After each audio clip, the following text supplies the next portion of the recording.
The morning sun filtered through the pine trees as I rolled out the fence line across the southern edge of my property.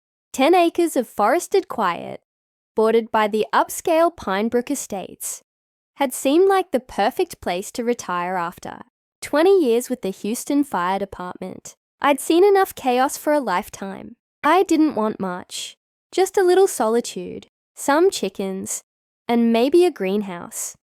What I didn't expect was to find myself in a war over a hiking trail I never knew existed. It started innocently enough. A few joggers would cut through my woods early in the mornings. I'd wave, they'd nod. No harm done. But over the following weeks, their numbers grew. Walkers, runners, mums with strollers, even a group of Nordic walkers, clicking their poles through the underbrush, as if they were trekking through the Alps, used the same worn path that sliced diagonally across my land. Then came the rappers, dog droppings, a broken fence post near my garden beds.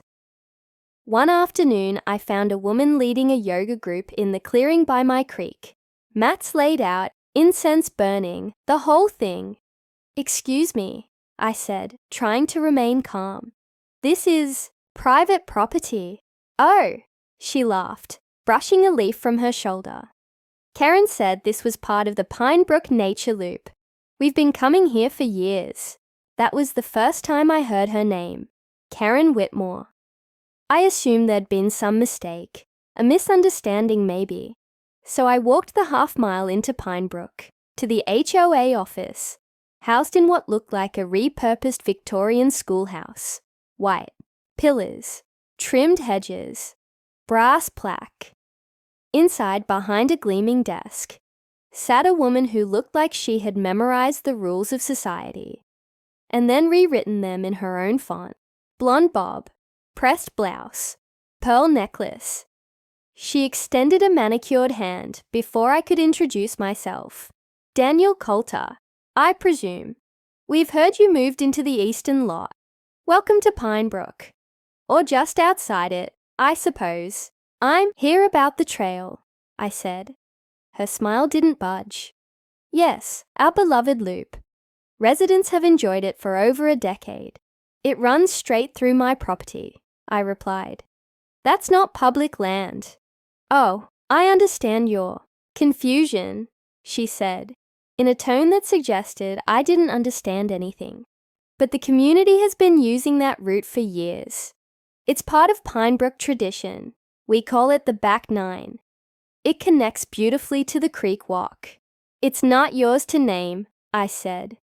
"I never gave anyone permission." Her smile thinned. "Well, traditions sometimes predate paperwork.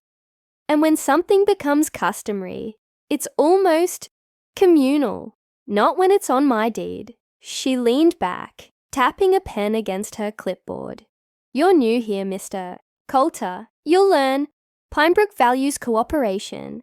If everyone else can share, surely you can too." I left without another word. That night, I posted signs along the trail. Private property, no trespassing. I added reflective tape, even put up a chain across the trailhead with a small "Do Not Enter" plaque. The next morning, all of it was gone. In its place stood a small wooden sign, staked into the earth. "Pinebrook Nature Loop. Scenic detour ahead." That was the moment the air changed for me. This wasn't some innocent misunderstanding. It was a challenge. I replaced the signs. This time, I mounted them to steel posts driven deep into the soil. I added trail cameras, 3 of them, angled to capture faces. I bolted the chain to cement set posts and reinforced it with wire. 2 days later, my mailbox was smashed. A dead squirrel had been tossed onto my porch. I reviewed the footage. Nothing conclusive, just shadows in motion. But I knew who was behind it. Karen didn't need to lift a hand herself. She had her loyalists, people who believed Pinebrook's traditions were law. What startled me most wasn't the vandalism. It was the entitlement. The belief that because something had been done a certain way, it should always be done that way, no matter whose rights were trampled. I stood by the new gate that night, floodlights humming above me, and realized something vital. This wasn't just about a hiking trail. This was a land war, and I had just drawn the first official boundary. The next Saturday morning, I caught her red-handed.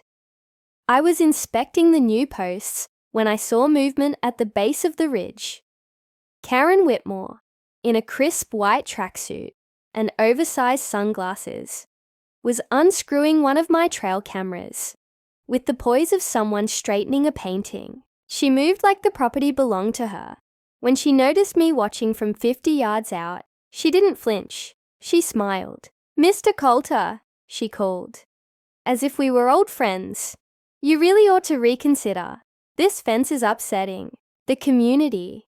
I crossed the slope slowly, boots crunching the pine needles. "You're trespassing." Karen turned, tossing the camera into the brush like garbage. "This land has been part of the trail for years. My late husband helped blaze it. We hosted the annual charity hike here for a decade, and none of that gives you the right to ignore a legal boundary," I said, voice firm. She stepped closer, the scent of lavender and entitlement strong in the breeze. "You don't seem to understand, Daniel. Pinebrook isn't like other neighborhoods. We curate a lifestyle here. There's an expectation of shared values." I gestured toward the fresh concrete posts. "I value privacy. That's why I bought land outside your HOA," she tisked. "Yes, just outside. But proximity has responsibility. You're part of the visual and spiritual ecosystem of Pinebrook, whether you signed papers or not." Spiritual ecosystem. I raised a brow. She narrowed her eyes. "If you won't cooperate, we'll be forced to consider legal options." "For what?" I laughed. "Building a fence on my own land. You're obstructing a community resource and harassing residents with threatening signs and cameras. That's not harassment, that's protection." Karen leaned in close, her voice like a blade sheathed in silk. "You're not from here, are you? You're used to sirens and soot. But Pinebrook has order, peace, and we protect it from outsiders who try to change it." I watched her march off down the path, like she just laid down law instead of trespassing. That was the moment I understood who she really was. Not just an overzealous neighbor, but the self-appointed queen of Pinebrook. And her trail, it was her crown jewel. I filed a police report that afternoon, but the deputy who arrived, young, polite, and clearly out of his depth, shrugged when I showed him the footage. "Hard to prove anything," he said, tapping his notepad. "No face, no timestamps on that printout. She'll just say she was on the trail by mistake. She destroyed property, and you have a legal right to fence your land. But sir, with respect, Pinebrook's HOA has a lot of influence around here. You might want to let this one cool off." Cool off? The woman was escalating. I'd already replaced one mailbox, and now I was getting anonymous letters in my driveway. "Don't ruin this for everyone. You don't belong here. Leave the trail alone." 2 nights later, my fence was cut. Clean, precise, with wire clippers. 5 yards of it gone. I replaced it again, this time with chain link reinforced with welded crossbars. Motion alarms. I even mounted floodlights on a pole near the old oak. Still, the following morning, someone had spray-painted "Trail Thief" across my shed in big dripping red letters. I was angry, sure, but more than that, I was shocked by the conviction. These people weren't just annoyed, they were devout. The trail had become a kind of religion to them. And Karen, she was their prophet. She'd transformed a hiking path into a symbol of power, control, legacy. I started keeping a log. Every strange incident, every defaced sign. I installed cameras higher, deeper, with better camouflage. I memorized license plates. I documented everything. Then I did something that would change the game entirely. I found the original land surveyor, the one who'd done the plat lines for Pinebrook when it was first carved out 15 years ago. He remembered the property. Yeah, he said, flipping through yellowing maps in his office. That trail was never official. People just started using it because there was a deer path. HOA never got an easement. No recorded right-of-way? I asked. He tapped the map. None. Legally, it's your land. Full stop. I thanked him, left with a copy of the original survey, and sent certified letters to the HOA board. Cease all usage of trail. Remove all signage referencing the back 9. And acknowledge that continued use would result in legal action. I heard nothing for 3 days. On the 4th morning, I found my entire fence line flattened, posts snapped, wire trampled, and in the middle of the clearing stood Karen, arms folded, smiling like victory. I stood at the tree line, boots planted in the shredded earth, staring at the wreckage. My fence lay crumpled like an afterthought, steel twisted, wooden posts splintered, and tossed aside like kindling. The ground bore the prints of several boots, large, small, some fresh, some faded. A coordinated effort, not vandals, not random, a message. And there she was at the center, arms folded, lips curled in smug defiance. Karen Whitmore, Queen of Pinebrook, standing like a statue in the sun, triumphant. You were warned, Daniel, she said, without a trace of guilt. We gave you every opportunity to work with us. You chose isolation, aggression. This is criminal destruction of property, I replied, pulling out my phone and snapping photos. And trespassing. Her sunglasses caught the light like a mirror. It's a community correction. We're restoring a shared space that's existed for over a decade. There's no easement, I said, voice steady. I have the survey. This land was never yours. Not legally, not morally. This is theft. Karen sighed theatrically. Your paperwork doesn't erase tradition. It doesn't undo what people have come to expect. You can wave your documents all you want, but perception is reality around here, and the community perceives this trail as theirs. I knew arguing was pointless. She wasn't trying to reason. She was asserting dominance. It was theater, a public act for the HOA loyalists, peeking from behind their manicured hedges, watching from trailside porches with their wine glasses and concealed cell phones. I said nothing more.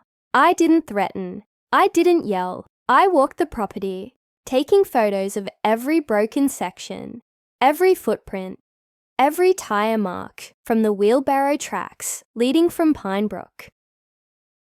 Then I called my lawyer. 2 days later, cease and desist letters were sent, not just to the HOA, but to every board member, personally, accompanied by a legal declaration of property boundaries, photographic evidence of destruction, and a clear warning. Further trespass or vandalism would result in litigation and criminal charges. Karen responded with a neighborhood email blast. I wasn't supposed to see it, but one of her more reasonable neighbors, a woman named Teresa, forwarded it to me, disgusted by the tone. Dear residents, it began. It's unfortunate that a new neighbor has chosen to pursue a path of hostility, bureaucracy, and division. Mr. Coulter's actions threaten the spirit of Pinebrook. But rest assured, the board and I are exploring all legal avenues to preserve our historic trail system. She painted me as the villain, a bureaucratic outsider, a brute hiding behind fences and paperwork. But I wasn't hiding. I was preparing, while Karen staged her battle in social emails and HOA newsletters. I was doing the one thing she hadn't expected. I went public. I posted a detailed breakdown on the local community forum. Maps, survey scans, photos of the eye, damage, timestamps, stills from the trail cameras. No rants, no accusations, just facts. Cold and methodical. It caught fire. Turns out, not everyone in Pinebrook worshipped at Karen's altar. I received private messages from several residents, some apologizing, some offering to testify, a few downright livid that their HOA dues were being spent defending an illegal trail that wandered off HOA grounds. That week, the County Code Enforcement Office visited, then the sheriff, and finally the local paper called. Mind if we do a feature? The reporter asked. We've heard there's a land dispute with the Pinebrook HOA. I'd prefer facts speak for themselves, I said. But yes, you can come see the damage. The article dropped 2 days later. Retired firefighter battles HOA over illegal trail and wins round 1. It included photos of the destroyed fence, the surveyor's map, even Karen's sign proclaiming scenic detour ahead. That's when the tone shifted. Karen's once loyal board began distancing themselves. The HOA's social media went dark. Residents, once silent, started asking questions publicly. The HOA newsletter skipped a week, then 2, and just as I thought she'd retreat, Karen made one final move. A knock came at my door. It wasn't a lawyer or a deputy. It was Karen herself. No sunglasses, no pearls, no smile. I'd like to make you an offer, she said quietly. You let the trail be. We'll pay for a decorative fence, something tasteful, and we'll name the section near the creek the Coulter Bend. You'll be honored as part of the community. I stared at her. No, her lip quivered, just slightly. You don't have to win, Daniel. You just have to live here. Do you really want to spend your days fighting your neighbors? I stepped outside, closed the door behind me. I'm not fighting them, I said. I'm standing my ground. She said nothing, just walked away. Her gait slower this time, shoulders slightly hunched. Not defeated, not yet, but shaken. 3 weeks later, I received a certified envelope from the County Land Commission. Inside was a formal acknowledgement. Property owner Daniel Coulter has full and exclusive rights to the acreage identified in parcel 40977. No easements, footpath, designations, or shared usage rights have ever been recorded in favor of the Pinebrook Homeowners Association. I pinned it to my kitchen corkboard beside the article, Karen's HOA flyer, and a printout of the trail cam footage. The paper was dry, impersonal, just ink and signatures. But it felt like a battle flag. I didn't call anyone. I didn't gloat. I simply rebuilt. This time I hired a contractor. 6 men, 3 days, 12-gauge steel posts cemented 4 feet deep, chain link topped with privacy slats. On the creekside edge, I had a sign custom made. Private property, no trespassing. Coulter Bend Nature Preserve. Let them chew on that. The fence stretched clean across the trail, slicing Karen's so-called sacred path in 2. It was over. Legally, visibly, undeniably over. But Karen wasn't finished. She hosted an emergency HOA meeting at the Pinebrook Pavilion, inviting residents, the board, and even a local news crew, hoping, I assume, for a sympathetic public narrative. Teresa, the neighbor who'd sent me the HOA email, invited me to attend. I went, sitting quietly at the back, wearing my old fire department jacket, letting the embroidered Lieutenant D. Coulter speak before I ever opened my mouth. Karen stood at the front, like a politician at a campaign rally. Her voice was measured, but desperation leaked through the corners. We are at risk, she declared. What happens when we allow outsiders to change the rules? What happens when a single landowner blocks access to a space we've shared for years without compromise? Murmurs of agreement, but less enthusiastic now, more reserved. Is this really about a fence? I asked, rising slowly. Or is it about power? Heads turned. Some residents blinked, recognizing me. Others leaned forward, curious.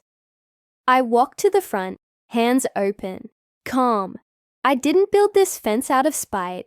I built it because my land, my home, was being violated. My property was trampled, vandalized, spray painted. And Karen here told me it was for the spiritual good of the community. Karen flushed.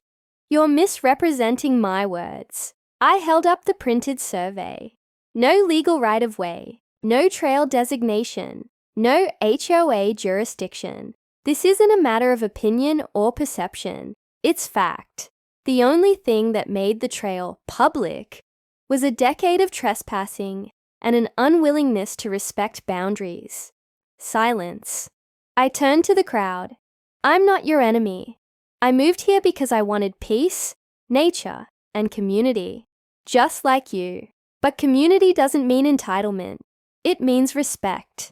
And I've shown more of it than I've received. For a long moment, no one said a word. Then Teresa stood. He's right. Another man, Greg from Lot 12, spoke up. Karen, you told us there was a historical easement. There was, unofficially, but you said it was recorded. Greg said firmly. You lied. The tide shifted fast. Questions piled on. Where had their dues gone? Who authorized the email campaigns? Who approved the repainting of the trail markers? On land they didn't own. Karen floundered. Within a week, she was asked to step down as HOA president. An audit of the HOA's finances was initiated, and a formal apology, written by the board's new chair, was hand-delivered to my door, along with a check for damages. I didn't cash it, but I did frame the apology. That fall, I built a small wooden bench by the creek on my side of the fence. I called it Coulter's Rest, not a sanctuary for hikers, but a spot for reflection, for breathing. Occasionally, I saw walkers stop at the other side, reading the sign. Some frowned, others simply turned around, but none climbed over. Karen moved by spring. Rumor was she relocated to an upscale gated community 10 miles away, where she could enjoy well-regulated trails with proper permits and plenty of like-minded rule makers. As for me, I stayed. The trail never reopened, but the trees grew thicker, the wildlife bolder, and peace, true, quiet peace, settled over Coulter Bend once more. I'd drawn a line, not in anger, not in vengeance, but in resolve, and, in Pinebrook, that line would never be crossed again.